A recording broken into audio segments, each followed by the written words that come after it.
Welcome everyone to this briefing brought to you by the Israel Defense and Security Forum, IDSF. In Hebrew, name is Bitchonistim. IDSF is a leading Israeli organization advocating for strong national security to defend Israel. Thank you to our viewers and supporters for tuning into this briefing. And a special thank you to Brigadier General Amir Aviv, the founder and chairman of IDSF, for joining us today. General, good to see you. Thank you, Moshe. General, there's a lot in the news. People want to hear about Syria, but people also want to hear about the renewed interest in discussions for a hostage deal with Hamas in Gaza. So let's start with that. What can you share with us that's on the table right now in terms of a hostage deal? Yeah, so throughout this war, we've seen many times occasions where the media was saying, we're going to have a hostage deal and there is talks and it's going to happen. And at the end of the day, nothing happened. I think this time is different. I think that this time, definitely it seems like things are moving towards a hostage deal and towards a hostage deal that is according to the parameters Israel set.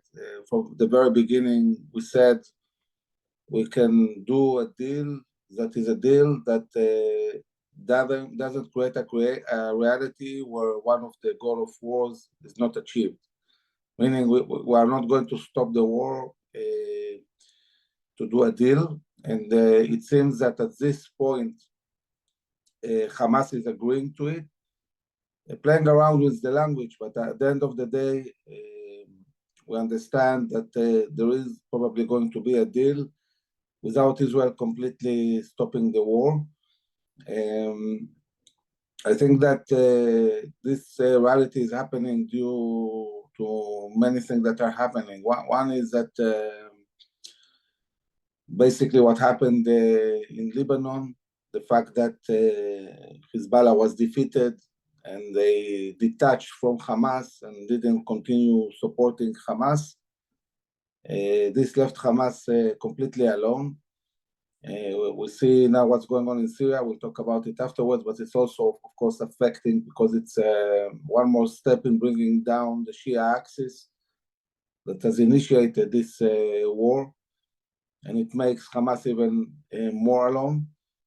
And then they understand that as things are stabilizing in the north, the IDF was operating in Lebanon with 14 brigades. And as it was doing so, it was also creating a lot of pressure in North Gaza with almost 2,000 terrorists killed and many apprehended, and the society keeping moving towards the south of Gaza. So now they understand that many units are going to be moved from the north to the south to enhance the pressure on Hamas, which is already on its knees and on the verge of destruction. And as all this is happening, we heard President Trump sending a clear threat saying, if you don't release the hostages now, hell is coming. And I think that the understanding on Hamas side is that if they don't do a deal until the 20th of January, the terms for anything afterwards will be much, much worse for them. So they're trying to take advantage of the fact that we are still under the Biden administration and trying to get some time maybe to regroup and organize inside Gaza because they are really on the verge of destruction. And understand that this is the moment they have to agree, and they have to agree to Israel's terms. Meaning they have to agree that there will be a deal and the war will not be over, and Israel will go back fighting and putting pressure, and Israel is not going out of Gaza.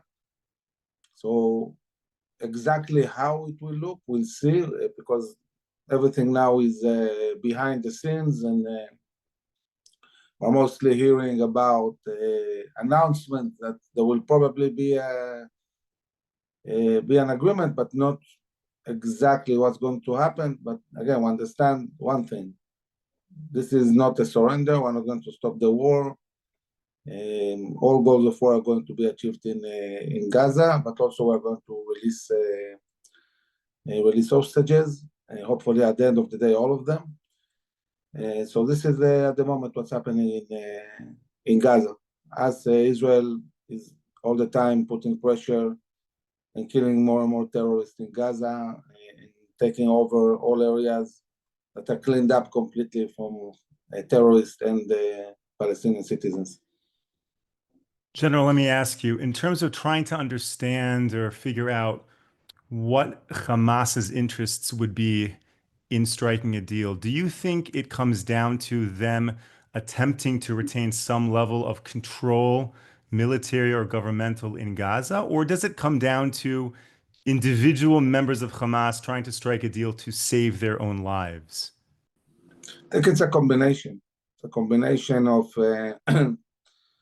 their need to try to reorganize, to regroup, to get a better control of the society through the humanitarian aid that is going in, buying some time, thinking that maybe they manage to do a ceasefire for a certain period of time, maybe war won't be renewed, hoping that it won't be renewed. But I think that definitely there are more and more individuals there that are thinking about how to save their lives, maybe get money, and get out of Gaza. I think that we've seen a long war in Gaza, but just as we saw in Syria now, there will be a moment where they collapse, where they really cannot sustain the war. At the end of the day, they cannot rebuild themselves. Philadelphia is closed, no industries, they don't have much more munitions and capabilities.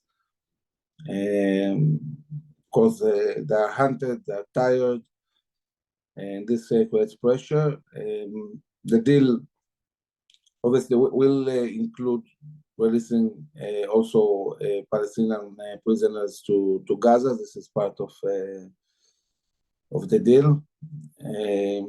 But I think that while there is understanding in the most of the Israeli society that we cannot stop the war, in order to do a deal like that, there's also an understanding that the price to be paid in a deal is releasing part of the hostages into of the prisoners, into Gaza. So this is where we are at the moment. Okay, and before we move on to discussing Syria, if you could just explain the implications for Israel to release prisoners back into Gaza. Meaning we know, for example, Sinwar was once upon a time included in such a deal, and then he went on to building out this entire infrastructure. Is it really that significant for every single prisoner terrorist that is released, that each one potentially is a tremendous asset to Hamas? So we have seen throughout the history of releasing prisoners that 60, 70, 80% of them went back to terror. So obviously when you release them, you are bringing new blood into the organization and possibly even leaders, as Sinwar was. And it's dangerous. But I think the difference is that prior to this war, we released them, and then they simply started building their leadership and building capabilities and building the terror infrastructure. In this reality we're talking now, Israel is not going to stop, not now and not for years from now, of fighting constantly terror. So we saw it in Judea and Samaria. There were many terrorists that were released, and we already apprehended them again or killed them again. Or killed them, and that's it. I mean, so anyone there that will go back to terror will be targeted immediately, even if it was he was released. And we're not going to let Hamas rebuild itself in Gaza in no scenario. So in a way, it's less dangerous. But these guys might go out of Gaza and try to build, terror infrastructure not in Gaza. This is also an option. But at the end of the day, If you are not able to release the hostages militarily without these negotiations, we have to negotiate and we have to find a solution. And part of the solution, there will be the prisoners, unfortunately, that are going to be released. Okay, thank you. Let's talk about Syria, but before we do that, just thank you to all of our viewers for sending in so many questions to help us guide these discussions. If you're watching on Zoom and you're throwing them in the chat or to my phone, or if you're watching on YouTube, also fantastic. Please consider liking, subscribing, and sharing this very important content. General, there's a lot of activity in Syria with the fall of the Assad regime, with the IDF now being active in the buffer zone, what's happening at Golan Heights. What can you share with us? So we have to remember that during the civil war in Gaza, the Syrian army the Syrian army was not really functioning. And what Assad did, it brought Hezbollah into Syria, and most of the fighting for years that was done in Syria against the Sunni rebels was done by Hezbollah. And when we degraded Hezbollah the way we did, and they destroyed their capabilities and their leadership and their tactical forces and so on, it created a reality that the Sunni rebels felt at that point that Hezbollah is very, very weak and the Syrian army is not really functioning. We have to remember that big parts of the Syrian army are Sunnis themselves. The soldiers are Sunni. The commanders are Alawi, but the soldiers are Sunni. And then they felt emboldened enough to start launching an attack. Now, this connects also to the fact that the US retreated the way it did from Afghanistan. And the retreat from Afghanistan basically really created a hub for the buildup of all these Sunni forces, Al-Qaeda, ISIS, Muslim Brotherhood, Jabhat Nusra, many groups that basically without US presence and fight against the Sunni axis started to rebuild themselves again. And many of them have been rebuilt under the umbrella of Turkey. When we talk about what is going overall in the Middle East, we see three axes. We see the Shia axis of Iran, that in this area connects Iran to the Syrian regime, Hezbollah, the radical Sunni elements like ISIS, like Al-Qaeda, like Jabhat Nusra and others, and the moderate Sunni states with which we want to do peace agreements. So at a certain point, we saw ISIS controlling vast areas in the Middle East, and the Iranians were less stronger. Then a coalition attacked ISIS with the Iranians, and the Iranians became dominant. And now it's reversing. Again, the radical Sunni elements are getting stronger. And we have to remember they're radical. Most of them are not really friends of Israel. But the top priority of Israel at this stage is bringing down the Shia axis. So for us, what's happening in Syria now is good news. And the fact that they control now Syria means Hezbollah is completely cut off Iran and cannot rebuild itself at all. It will be much easier to make sure Hezbollah doesn't rebuild itself, but it will be interesting to see how what is going on in Syria will impact what is going on in Lebanon, how emboldened all the other groups, including the Sunnis, will be to fight Hezbollah inside Lebanon, knowing that they are very, very weak and also cannot rebuild themselves. Because Syria is now basically divided into vast areas controlled by the Kurds, which are supported by the US, and other areas controlled by the Sunnis. We'll have to see how things evolve in Syria. There might be still fighting, there might be agreements, We don't know how this will evolve, and there are many groups, and we don't know exactly how they will form a government. So we'll need to see how this goes. I don't think that these organizations at present are looking for a fight with Israel. And they have a lot of internal issues, and they have to rebuild their country, and they know that if they attack, all their leadership will be taken out. Israel will kill them very fast. I'm not sure they want this, they are deterred.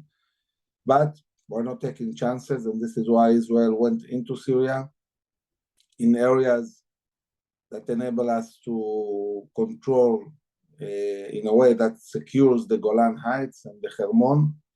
So Israel took the Syrian Hermon and went into the perimeter that is supposed to be empty from people and forces, and took the perimeter to create depth that enables to secure in a much better way the Golan Heights.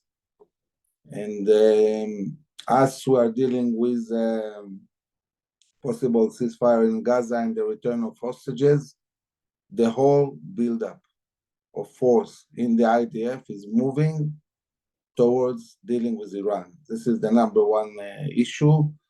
And of course, Netanyahu's most important job is to get the Trump administration to understand that we need to deal with Iran militarily, that we need to attack the nuclear sites and the military capabilities, and possibly really bring down all this Shia axis and win decisively the war on all fronts. And this will create the terms for regional peace with the moderate Sunni elements. Now, building an alliance with the moderate Sunni elements, this is what's supposed to stabilize also the phenomena we see now in Syria, and we might see in other places like Iraq or Yemen. And this is a condition to really bring the forces that are moderate together and bring down all the radical elements, whether they are Shia or Sunni. So this is the right strategy to pursue. And at the moment, we are strong. Many units are now in the Golan Heights, controlling the perimeter and the Syrian Hermon.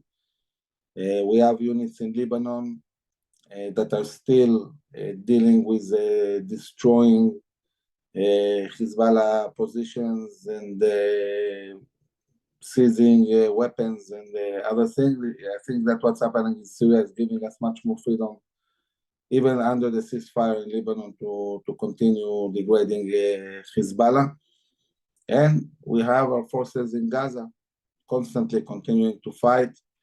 It's the first time since the 6-day war that we have the IDF inside Lebanon, Syria, and Gaza at the same time. Didn't happen for a very, very long time.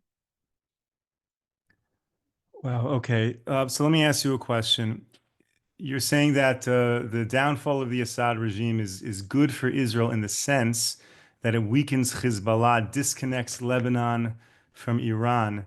But the question is, just like Syria fell because of the vacuum that was created because Hezbollah was weakened, is there a concern that as the radical Sunnis move in on the border of Israel, and potentially if Iran regime falls, that would create another vacuum for Sunni radicals to expand even further across the Middle East, so that in 10 years from now, the next war is with the Sunni radicals that are building up on Israel's border? Are we worried about that at this moment, or that's too far in advance to even consider?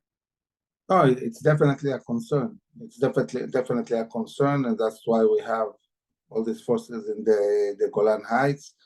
And the way to deal with this concern is building an alliance. As I said before, a Western Israeli moderate Sunni alliance.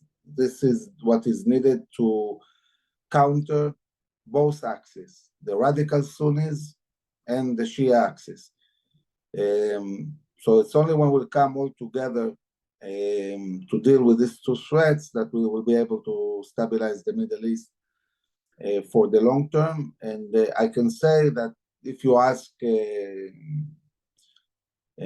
Mohammed bin Salman or Mohammed bin Zayed in Saudi Arabia and in the Emirates, what's the number one danger? What are you afraid of? They will say Muslim Brotherhood. They will say the Sunni axis. Why? Because it exists inside their own countries. It can destabilize them from inside. And by the way, this is something we might see.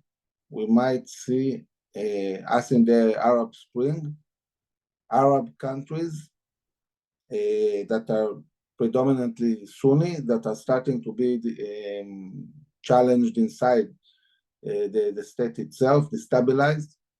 It might happen. So as sooner as they sign agreements with Israel and the US and really there is a cooperation talking about intelligence and capabilities and so on to counter this axis, the sooner they will be able to stabilize the situation. So yes, we have to be very, very alert. But I think I'll say something. What's the difference for me between the Sunni and the Shia axis? And I've said that for years. The Iranians are much, much more advanced, much more technological, much more organized than these Sunni elements. These Sunni elements, we see them on the tracks. We know it's dangerous. We saw what happened on the 7th of October. But they're nothing like the organization of Hezbollah or the Iranians who are on the verge of nuclear weapons. It's a threat that it's much lower in a way and less organized. It might change in the future, but I rather see now the challenge with these Sunni groups than a strong Iran. And therefore, I think that overall in Israel, everybody is really happy about what is happening. But, you know, we're connected to reality. We understand who we are dealing with and what are the challenges. And this is why we're taking small parts of Syria to create the depths we need to defend the Golan Heights. This is going to stay like that for a very long time.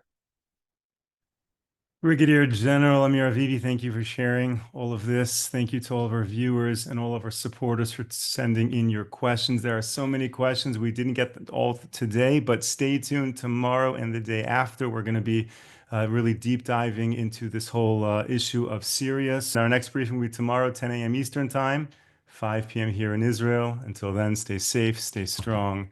Take care, everyone.